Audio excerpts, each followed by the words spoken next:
Everybody and welcome back. And until last week we saw about the topic of Sodom and Gomorrah, initially from the Genesis book where it is recorded about the two cities and how Abraham and his cousin Lot got involved with the story and the characteristics which was related with the two cities in sequence. We also saw about Melchizedek, the priest chief of God, and how he related with Jesus Christ. We also saw the king of, who is also known as the king of Salem.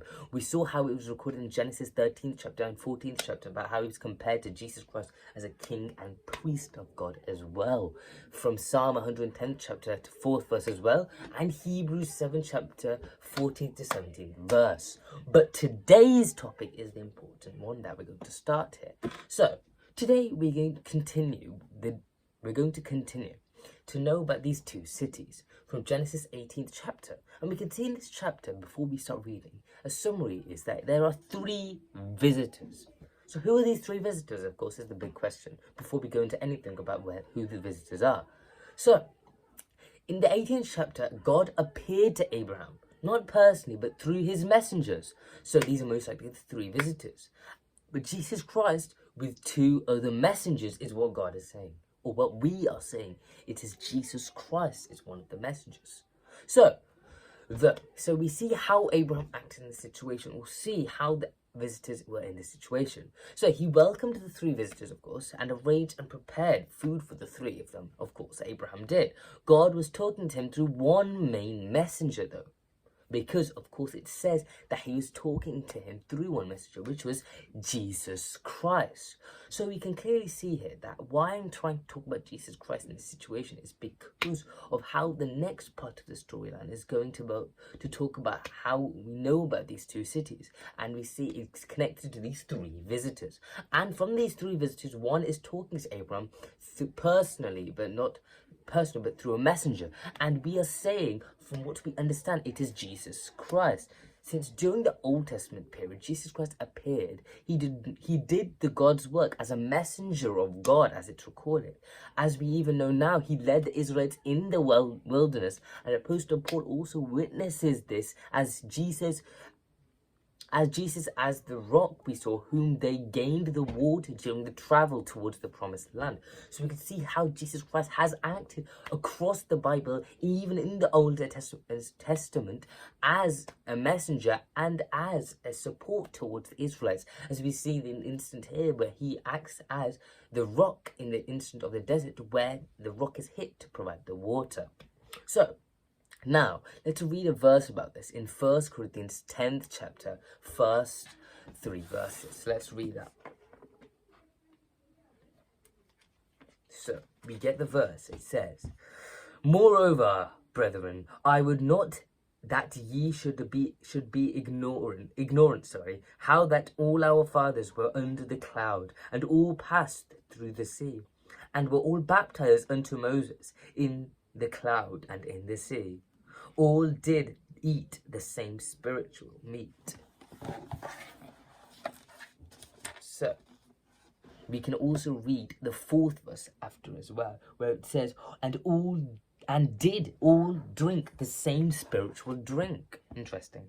For they drank the spiritual rock that followed them, and the rock was Christ. So it's also revealed to us here in the first advent about how he met Abraham, and we can read that in John 8 chapter 56th verse. But before we read that, we can see in this verse itself how it's talking about the rock was Christ, proving evidently that Jesus Christ was acting in the first Old Testament as well, not only in the New Testament, as he acted as a messenger in the Old Testament, but as a physical human being once he came to earth in the New Testament. So now let's read the John verse. So let's go to John 8th chapter 56th verse to see where it talks about how Jesus had, in the first advent had met Abraham. So let's read it. In John 8th chapter 56th verse, it says, "Your father Abraham rejoiced to see my day, and he saw it and was glad." So we can see here how it talks about, this is in Jesus' speaking, he talks about your father Abraham rejoiced to see my day, and he saw it and was glad. So we can see how the interaction that Jesus Christ had in this situation, but towards Abraham.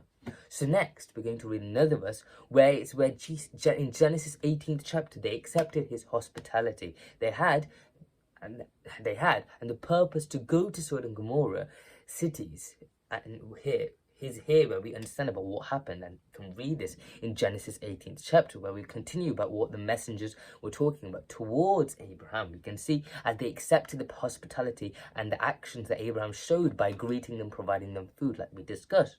But now we're going to see where the purpose goes towards these messengers and about Sodom and Gomorrah. So let's read this in Genesis 18th chapter. We'll read it, 10th verse. So it says, "And he said, I will certainly return unto thee according to the time of life. And lo, thy wife shall have a son.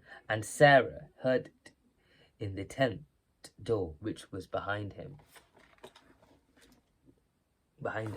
So we can see Abraham, because when he passed 99-year-old, again, God reassured and assured this promise, of course, of providing him a son next year. And his promise was through Jesus Christ. We can see he said he will have a son, and a 99-year-old, and he's going to have a son. And everything we can clearly see is possible through God in this situation. So we can see how this verse shows that, and we can how it showed in Genesis 18th chapter about how everything through God is possible, and proves the point that everything through God is possible, and that Jesus Christ in this period was the messenger of the three. As we can see, it is proven from this, how it shows that Jesus Christ as a messenger, we have seen him in countless occasions, just like we recorded in those in the 1 Corinthians 10th chapter, first 4 verses, where it says he was the rock that was recorded in the Old Testament. And we can even see about how his interaction towards Abraham was when he rejoiced and saw him on the day. We even then saw about how in Genesis 18 chapter shows the possibilities of how God shows his promise towards even Abraham himself in this situation, where at the age of 99-year-old, God assured that he would get a son. And even though he had not got a son for 99 years, he got a son in this period. And we will learn to understand more about this in next week's video. To see you then, bye.